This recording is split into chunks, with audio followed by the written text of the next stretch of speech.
गरजू आणि उच्च शिक्षण घेणाऱ्या बालकल्याण संकुलाच्या निराधार विद्यार्थ्यांसाठी तसेच व्यवसाय आणि नोकरी करणाऱ्या एकल महिलांच्या निवासासाठी ताराराणी चौकात महिला वसतिगृह बांधण्यात आले।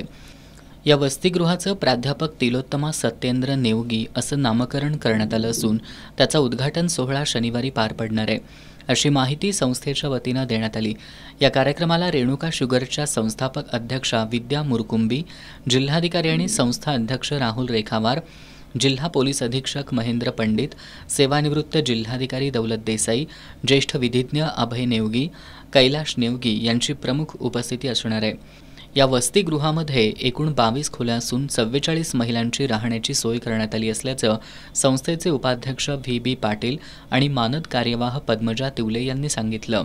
इमारतीसाठी निधीची अडचण निर्माण झाली त्यावेळी ज्येष्ठ विधिज्ञ अभय नेवगे यांनी तात्काळ 50 लाख रुपयांचा निधी संस्थेकडे सुपूर्द केला।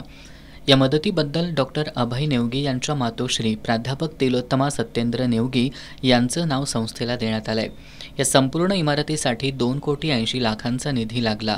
हा सर्व निधी शासकीय मदतीशिवाय लोकसहभागातून उभा करण्यात आलाय। या पत्रकार परिषदेला संस्थेचे खजिनदार निरंजन वायचळ, सहमानद कार्यवाह SN पाटील, विश्वस्त व्यंकप्पा भोसले, प्रदीपभाई कापडिया आदी उपस्थित होते।